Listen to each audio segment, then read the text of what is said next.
2019년 12월 4일 수요일 돈다방 미쓰리 시작합니다.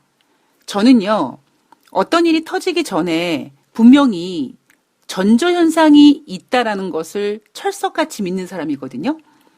저 같은 경우는 꿈에서 예지몽으로 나타난다든가 아니면 저를 정말 걱정해 주시는 저의 최측근 분께서 경고를 해 주십니다. 참 안타까운 건 뭐냐면 예를 들면 예지몽에서 어떠한 신호를 준다면 그리고 그 신호가 그 꿈의 내용이 몇 년 전과 비슷했고 몇 년 전에 그런 꿈을 꾸고는 제가 정말 개고생을 했던 그 데이터가 있음에도 불구하고 저는 그 예지몽을 그냥 무시해버리죠. 이번엔 다를 거야. 그건 그냥 개꿈일 거야. 그때랑은 다를 거야. 그리고 저에게 경고를 해주시는 제 멘토님께 에이, 그때랑은 달라요. 에이, 너무 걱정하신다.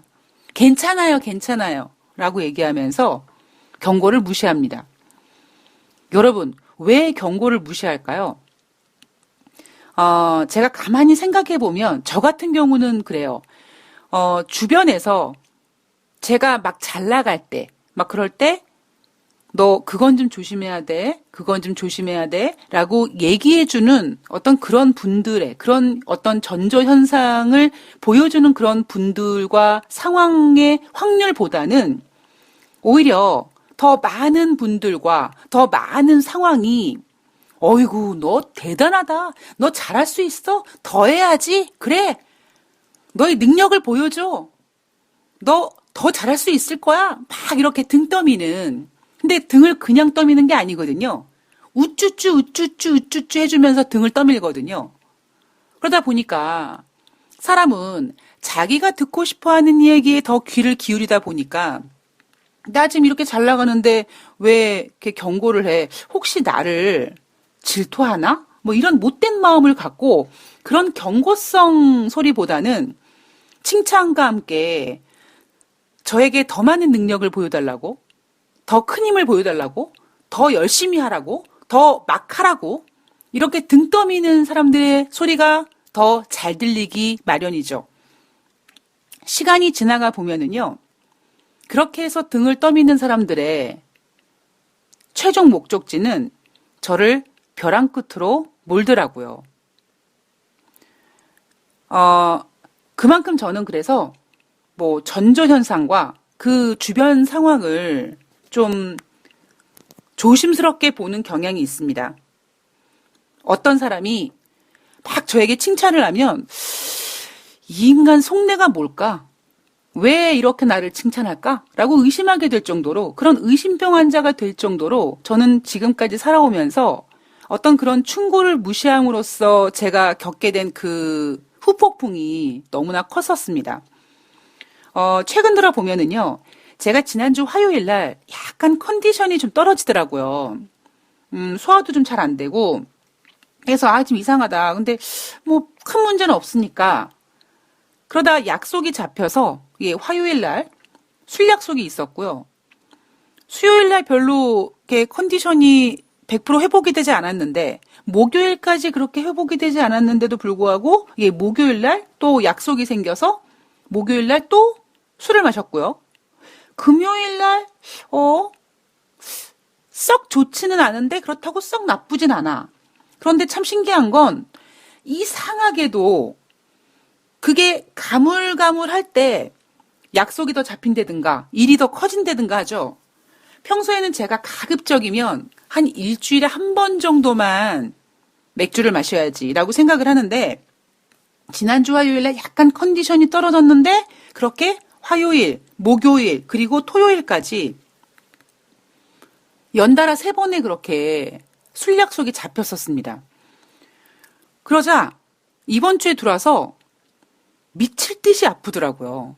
물론 여러분들은 이 목소리를 들으면은 어디가 아픈 목소리야 라고 하실지 모르겠습니다만 막 고열에 시달리고 뭐 고열보다는 막 근육통이 너무나 심해가지고요. 앉아있기가 어렵고 이렇게 누워있으면 여러분 그런 거 아십니까?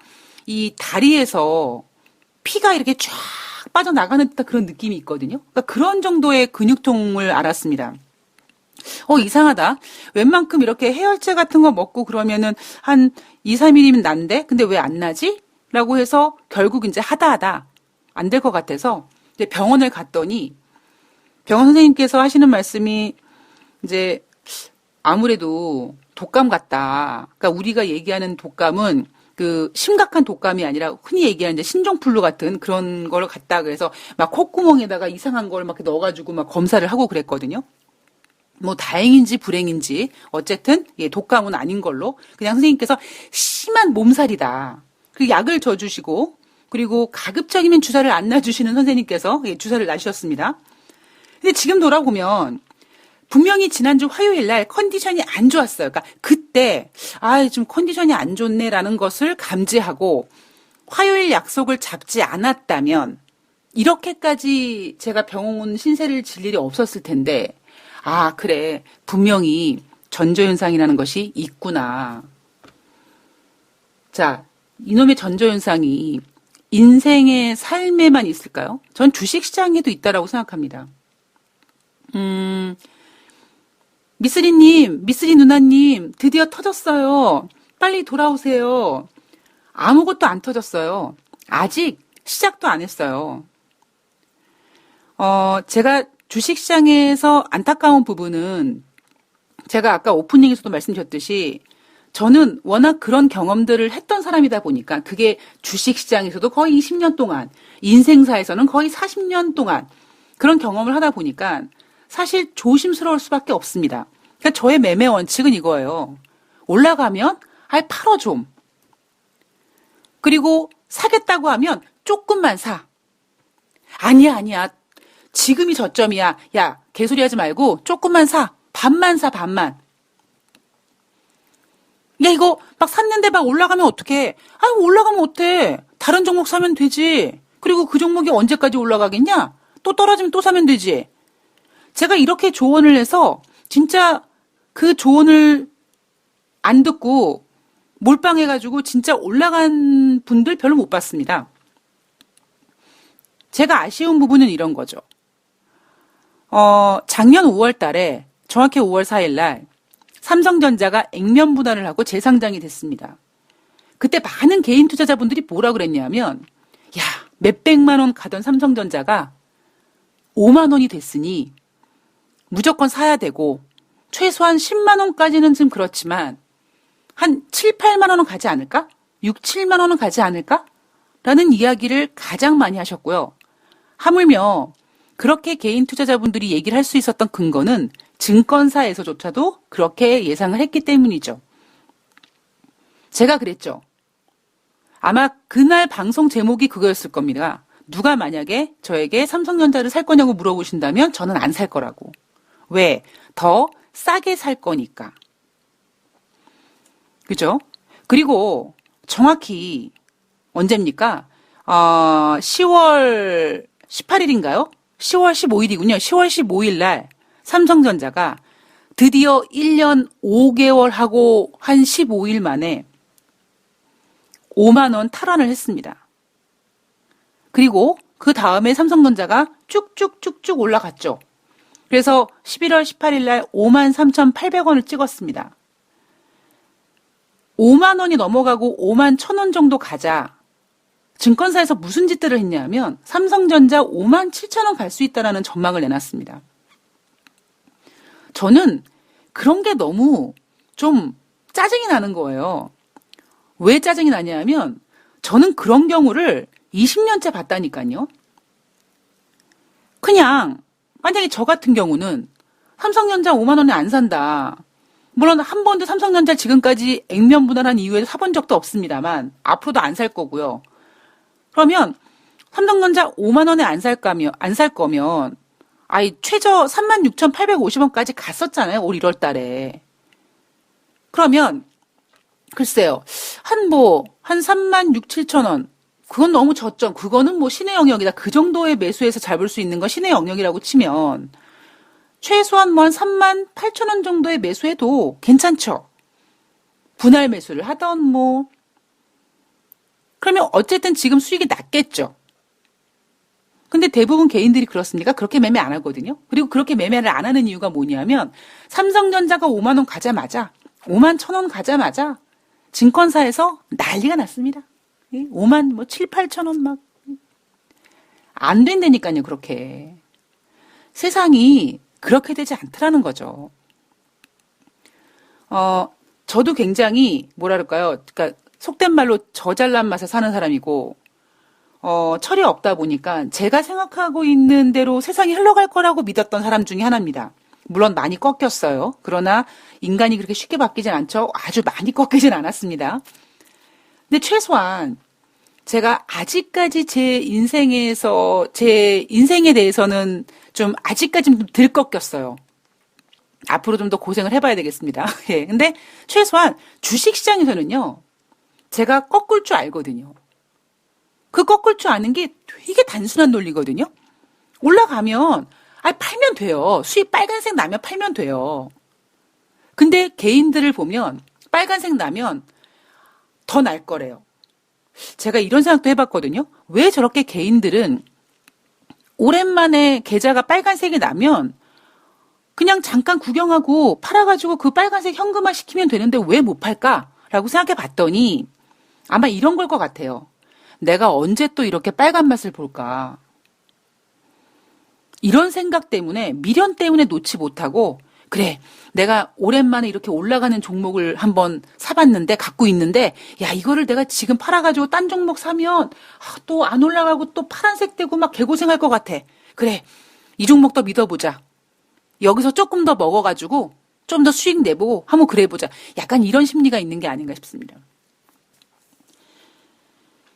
자, 드디어 터졌어요. 미쓰리의 누나. 빨리 돌아오세요. 아직 시작도 안 했습니다. 예, 시작도 안 했습니다. 그러나 그렇다면 뭐 지금부터 주례장창 빠집니까? 그건 또 아니죠. 여러분 지금 하락하는 거 아직 시작도 안 했어요라고 얘기하니까 되게 듣기 싫으시죠? 기분 나쁘시죠? 예. 근데 저는 당당하게 얘기할 수 있어요. 왜냐? 이 얘기를 제가 오늘만 했습니까? 지금 와서야 여러분 이제 하락할 것 같습니다라고 얘기합니까? 아니거든요. 이미 2200 그 이상부터 전 아마 2600부터 팔라고 했을 겁니다. 물론 그 전에도 조심해야 된다는 얘기를 계속했습니다만 왜냐하면 제가 느꼈던 지금 주식시장은 미쓰리가 20년 동안 주식시장에 있으면서 가장 조심해야 될 때거든요.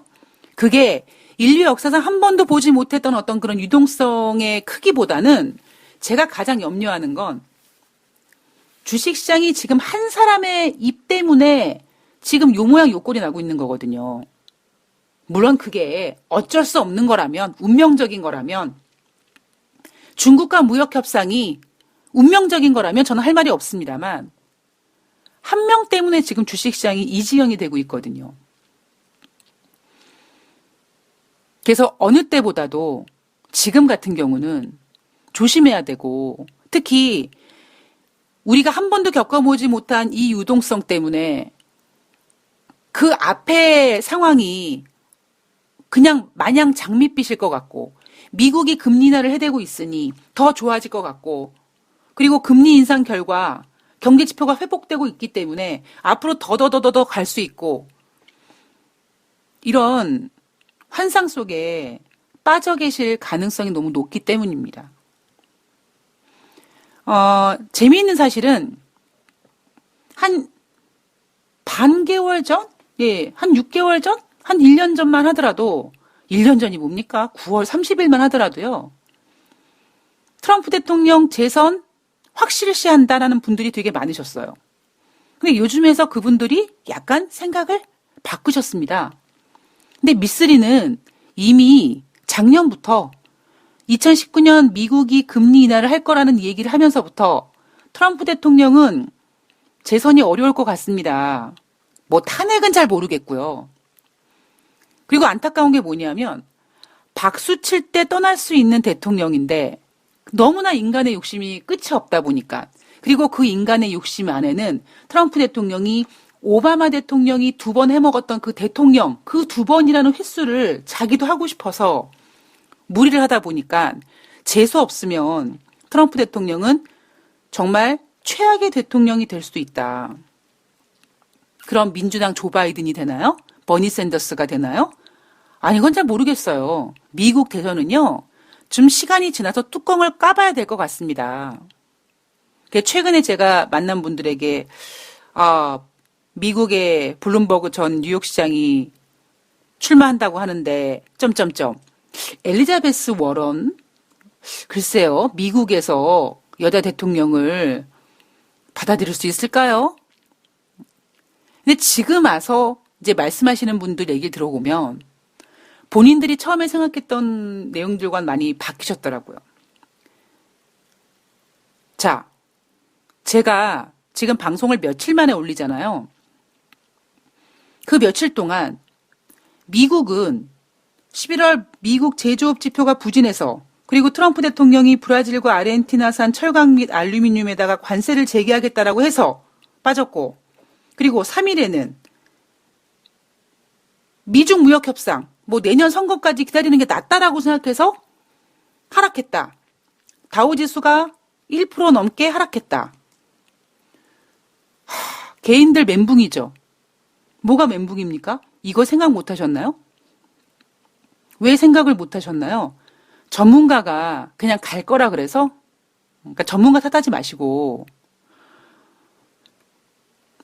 제가 며칠 동안 방송을 쉬면서도 계속 이 시장은 보지 않겠습니까?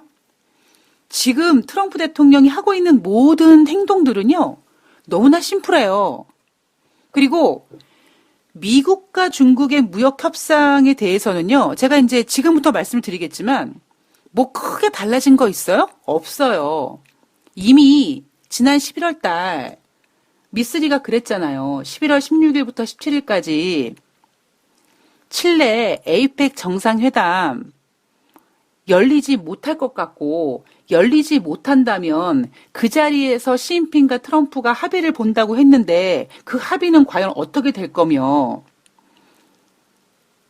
이미 그때 이후로 혹은 그때도 저는 시진핑 수석과 트럼프 대통령이 글쎄요, 1단계 합의 볼 수 있었을까요? 저는 쉽지 않았을 거라고 봅니다. 왜 그러냐 하면 저는 지금 어제 오늘 미국 증시가 하락했는데 그 하락한 이유가 트럼프 대통령이 뭐라고 해서 하락한 게 아니에요. 지금 개인적으로 김정은도 마찬가지고 시진핑도 마찬가지고 트럼프 대통령의 어떤 재선에 관련된 키를 본인들이 갖고 있다라고 생각하다 보니까 이 핸들링을 김정은이가 하고 있고 시진핑이 하고 있습니다. 그런데 마치 증시는요, 트럼프 대통령이 큰 사람처럼, 제가 그랬죠? 트럼프 대통령 너무 크게 보지 말라고요. 그냥 한낱 인간이라고요. 한낱 인간인데 좋게 얘기하면 한낱 인간이고요. 좀 저의 본심을 말씀드리면 트럼프 대통령이 약간 사기 기질도 있고요. 사기꾼 기질도 분명히 있습니다. 그리고 트럼프 대통령이 하는 모든 말과 행동들은 그 안에 미국의 어떤 발전 이런 거 없고 오로지 개인적인 욕심 이런 거밖에 없어요. 근데 너무 우리는 트럼프 대통령을 크게 보고 있는 게 아닌가. 미쓰리 너 너무 보수적이다. 연준이 저렇게 금리를 인하하고 트럼프 대통령이 재선되면은 또 경기 뭔가 이렇게 회복시키기 위해서 뭔가 이렇게 막 제도 같은 거, 정책 같은 거 펼치고 그러면 더 증시가 가겠지. 물론 언제까지 가지는 못하고 또 한 번 꺾이겠지만 지금은 아니야. 너무 트럼프를 크게 보고 계시다고요. 제가 감히 말씀드리면 트럼프 대통령 그렇게 큰 사람은 아닙니다. 그냥 태어날 때부터 다이아몬드 수저 입에 물고 태어난 사람이고요. 그냥 전생에 나라를 구했는지 재벌에다가 미국 대통령까지 했고, 미국 대통령 하면서 마치 2008년도 금융위기 이후에 유동성이 막 풀리고 2016년 2월 달에 막 더 풀리고 하면서 그 유동성의 파도를 잘 타서 증시가 사상 최고치를 기록했을 때 미국 대통령을 해먹었던 그냥 그런 대통령일 뿐입니다. 트럼프 대통령이 이 유동성을 핸들링할 수 있다고요? 천만의 말씀입니다. 말도 안 되는 개풀 뜯어먹는 소리고요. 자, 오늘 중국의 왕이 국무위원이 우리나라를 방한한다고 하죠. 지금 트럼프 대통령은 이 국방비에 대해서 예, 우리나라를 압박하고 있다고 하죠. 그 타이밍에 맞춰서 예, 중국 왕이가 방한을 한다. 자, 오늘 과연 왕이가 방한을 해서 한국과 중국의 어떤 관계가 우호적일 수 있을까? 자, 그렇다면 또 중국 관련주들이 또 들썩들썩 할 수 있을까? 여기에 대한 또 관심이 많이 집중될 가능성이 높습니다. 그런데 가운데서 낀 대한민국은요, 예, 그렇게, 예, 쉽지가 않죠. 예. 자, 12월 3일 유럽 증시는요, 미중 무역 협상이 2020년 11월 대선 이유가 될 수 있다라고 트럼프 대통령이 언급했기 때문에 하락했습니다. 자, 거기다가 백악관에서 프랑스의 새로운 디지털 관세가 미국 기술 기업들을 해치고 있다. 우리 미국은 열받아가지고 프랑스 수입품에 대해서 100% 징벌적 과세 부과 가능성 있다라고 경고했다고 합니다. 그래서 유럽 증시 하락했고요.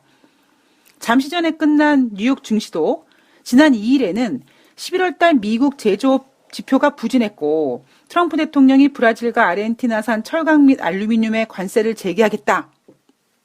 이걸로 하락했었었는데 3일에는 영국 런던에서 열리는 북대서양 조약기구 정상회담에 참석한 트럼프 대통령이 중국이 어제도 오늘도 미국에 전화를 걸어서 무역협상 타결을 시도하고 있다. 굿딜이 아니면 합의하지 않겠다라는 입장이다. 라는 이야기를 하면서 다우지수가 1% 이상 하락했습니다.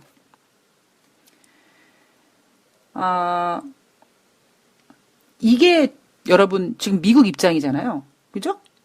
그리고 여기다가 좀 추가로 나온 얘기가 뭐였냐면 트럼프 대통령이 이렇게 미국과 중국의 무역 분쟁이 격화되는 분위기 속에 주식시장이 하락하고 있는데 주식시장 하락으로 인한 손실은 중국과 굿딜을 통해서 얻을 수 있는 것에 비하면 땅콩에 불과하다. 쥐 코딱지만 하다. 그렇기 때문에 주가 급락에 떠밀려 원하는 딜을 하지 않을 것이라고 얘기했기 때문에 사실 어쩌면 뉴욕 증시가 더 하락했을 수도 있습니다. 자, 주식시장은 늘 오르락내리락 한다. 중요한 것은 주가가 아니라 고용이다라고 얘기했고요. 여기에 또 하나 이 화웨이 장비의 국가안보 문제가 엄청나다라고 지적하면서 트럼프 대통령이 출범시켰던 미국 국제개발금융공사가 신흥국과 기업들에게 만약에 니네 화웨이랑 거래 끊으면 우리가 자금 대줄게 라고 했습니다. 그리고 상무장관이 트럼프 대통령의 대중무역 협상에 대한 목표는 변하지 않았다. 트럼프 대통령은 합의 타결을 위한 시간적 압박하에 놓여 있지 않았다. 15일부터 1,560억 달러 규모의 중국산 제품들에 대해서 15% 추가 관세 부과 가능하다라고 예고했습니다. 이게 여러분 미국에서 나온 모든 얘기예요. 여기 얘기 이외에 뭐 다른 이야기가 있습니까? 뭐 더 미국이 중국을 압박하거나 뭐 이런 얘기 있습니까? 글쎄 제가 알기로는 없어요. 그냥 미국은 트럼프는 자기가 할 수 있는 최고의 얘기를 한 거예요. 그럼 여기서 트럼프가 뭐라고 얘기합니까?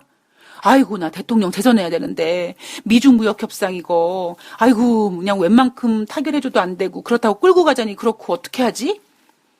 아이고 주식이 급락하는데 국민들이 막 등을 돌리면 어떻게 하지? 이런 속내를 보여줍니까? 이건 좀 여담인데요. 제가 구체적으로 말씀은 안 드리겠습니다만 어떤 책이 있는데 뭐 이런 책이 있더라고요. 뭐 좋은 말을 쓰면 성공한다. 뭐 성공한 사람들은 예쁜 말을 쓴다. 뭐 이런 얘기를 했는데 저도 개인적으로 책을 되게 좋아하지만 그리고 예전에 제가 강의를 나가면서 이런 어떤 뭐 자기계발서 같은 책들을 많이 읽고 제가 강의 나가서도 이렇게 친절해라. 응? 미소를 지어라. 물론 미소 짓고 친절하면 좋죠. 그런데 저는 어쩌면 CS 강사라기보다는 커뮤니케이션 강사 쪽이다 보니까 한편으로는 이런 생각이 드는 거예요. 우리가 그동안 너무 CS 친절하다 보니까 손님은 왕이다라고 해서 정말 그지개 같은 손님들이 많이 생겨났고요. 갑질하는 손님들을 많이 만들어냈고요. 그리고 한편으로는 너무 그냥 참아야 되고, 뭐, 이렇게 좋은 것도 이렇게 해야 되고, 뭐, 이러다 보니까 우리나라 사람들 가뜩이나 옛날에 백이민족 하고 한 많은 민족들인데 그거를 제대로 표출하는 방법을 가르쳐 주지 못하고 자꾸 뭐 감정을 억누르고 이렇게 참고 이렇게 뭐 삭히고 예쁜 말 하고 저는 이거는 제 개인적인 생각으로는 그렇게 바람직하지 않다라고 생각합니다. 저는 어찌 보면 싸우는 방법을 제대로 가르쳐 준다든가 화를 내는 방법을 제대로 가르쳐 줘야지 맨날 참고 이기고 좋은 말 쓰고.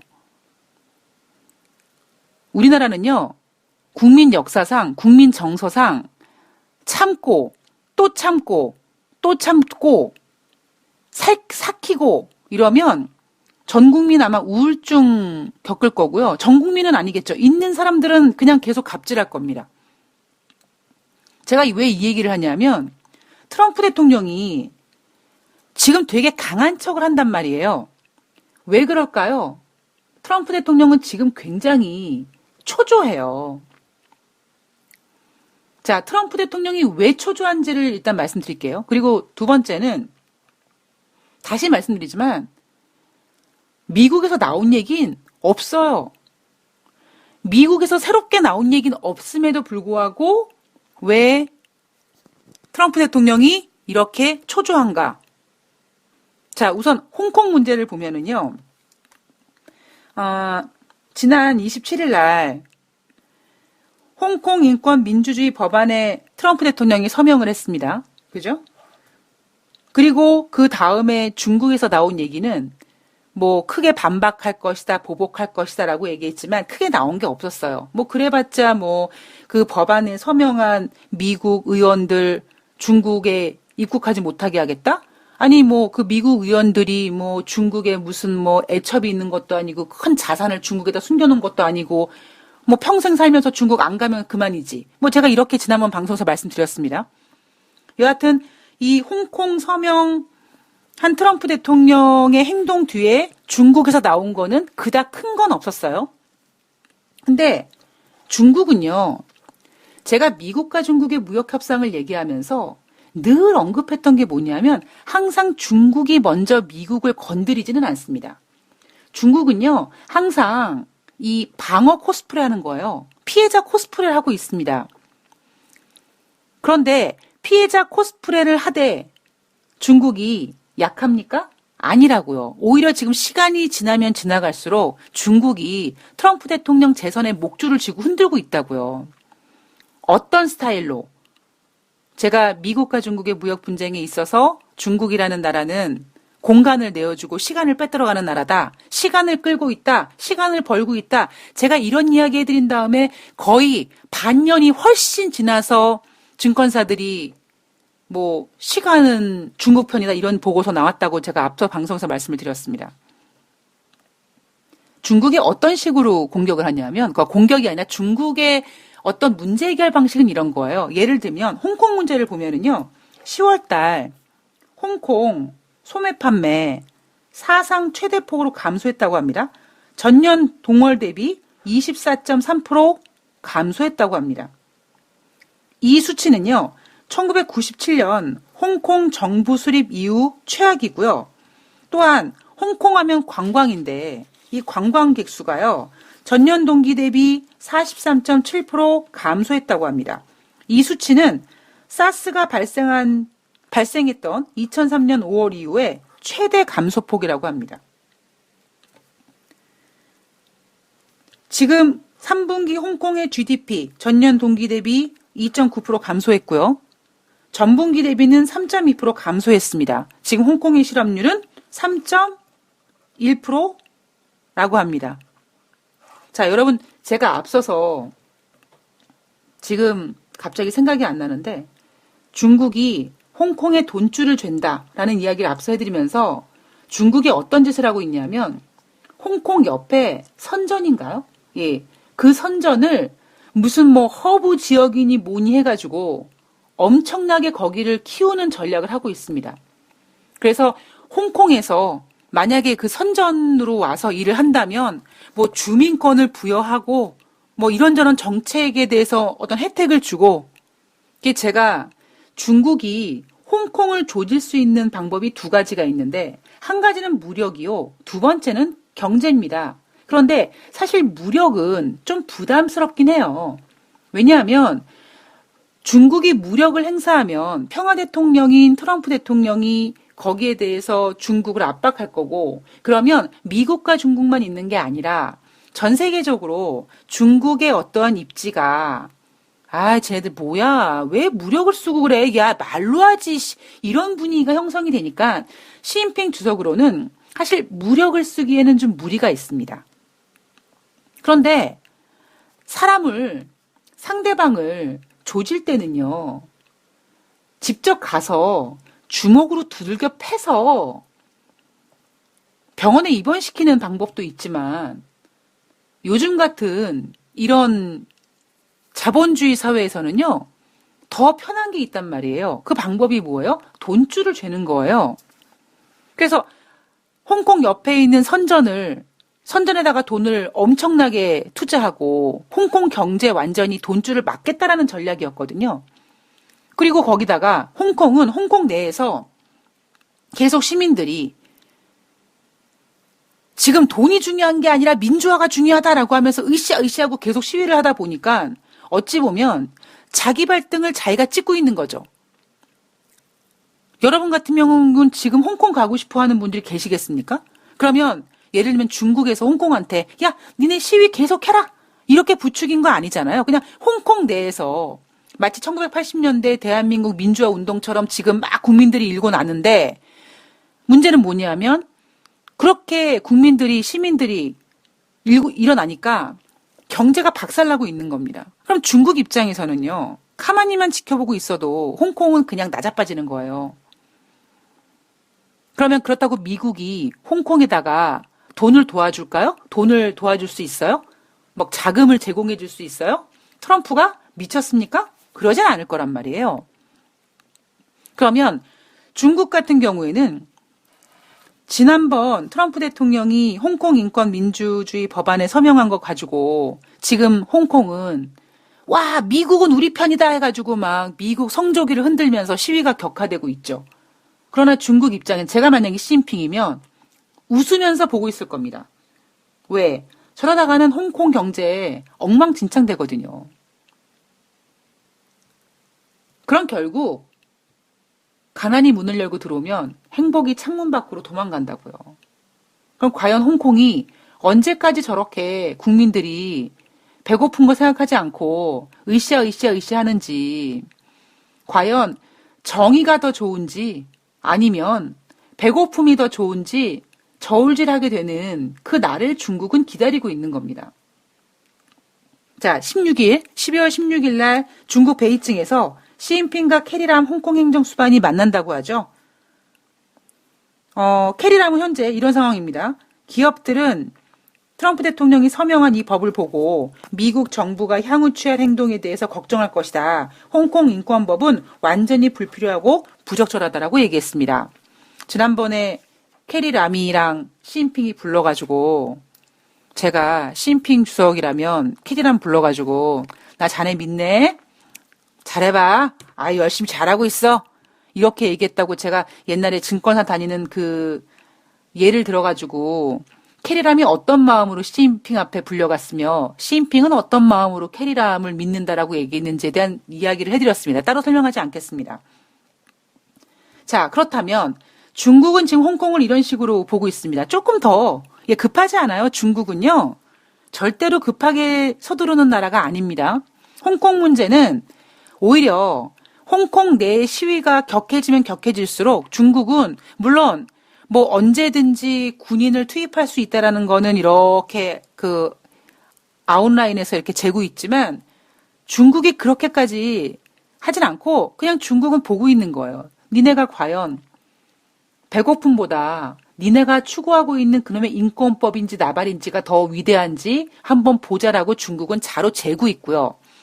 자, 그렇다면 미국과 중국의 무역 협상에 대해서는요.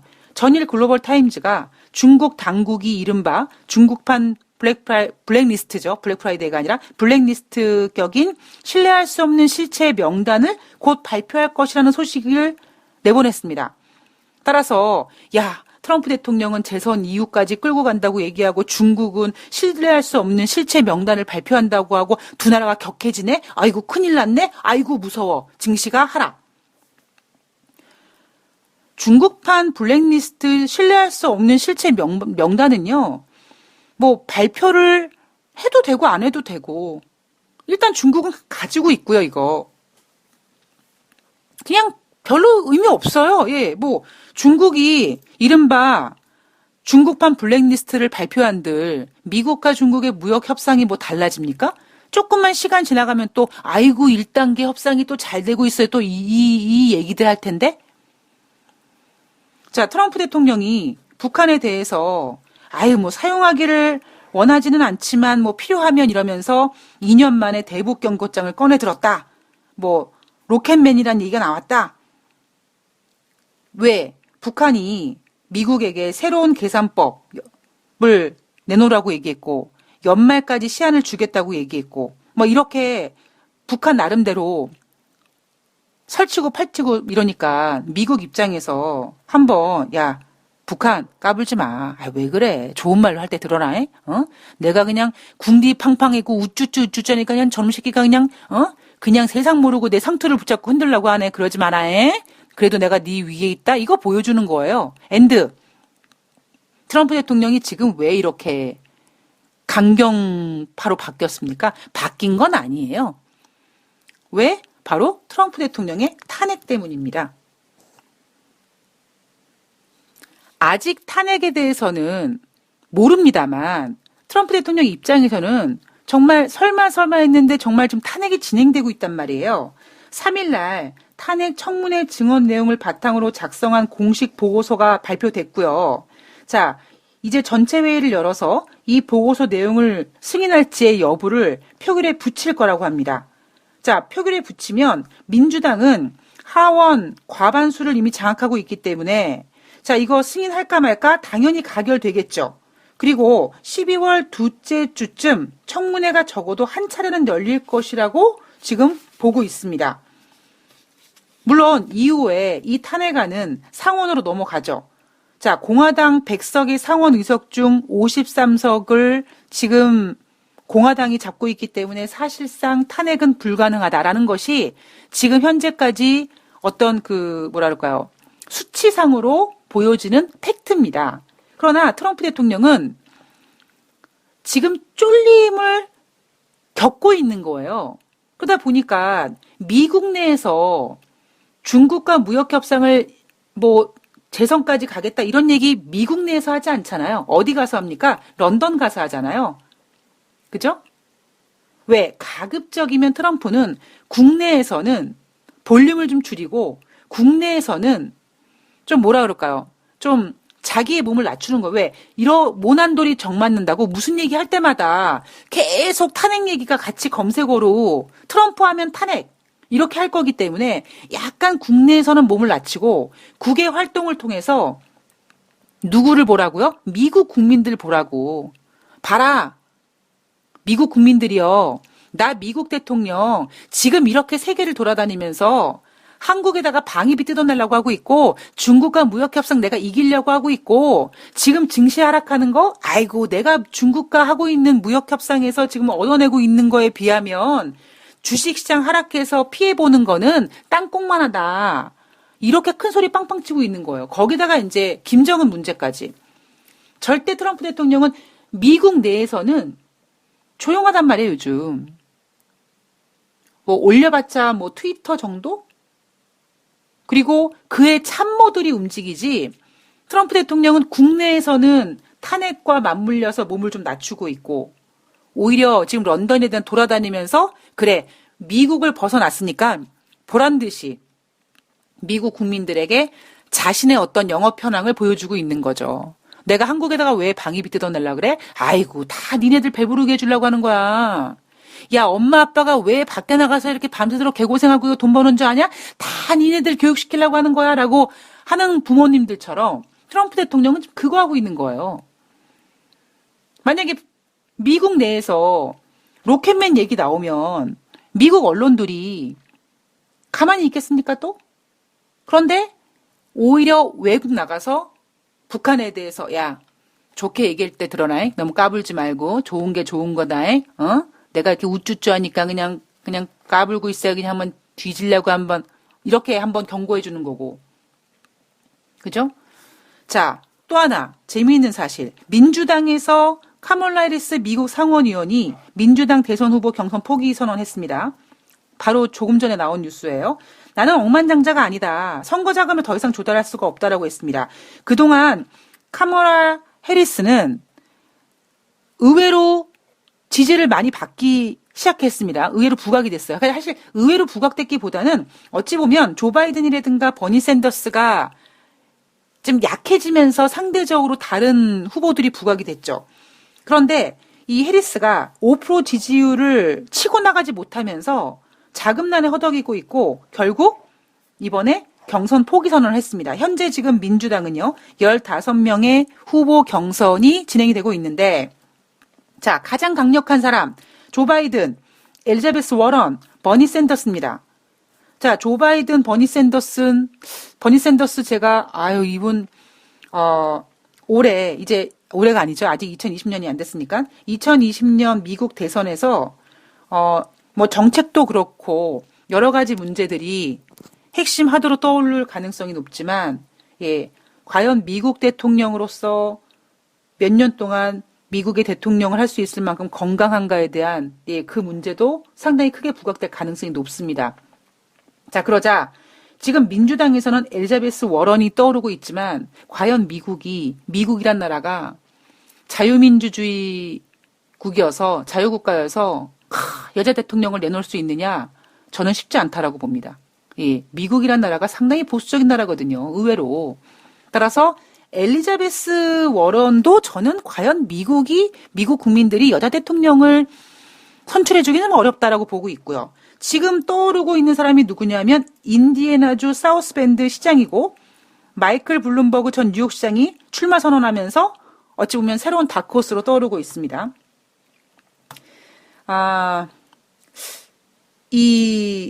제가 만약에 시진핑이라면요. 트럼프 대통령이 미국과 중국의 무역 협상을 2020년 11월 이후로 끌고 가겠다라고 본다면 제가 앞서도 한번 이런 얘기 해드렸죠. 중국이요. 굳이 트럼프랑만 협상을 해야 됩니까? 예.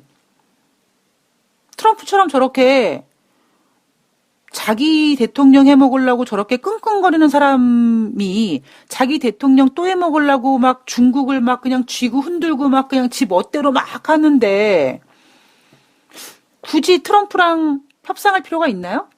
그 다음 다른 사람이랑도 새로운 판을 짜서 얘기할 수 있지 않나요? 예.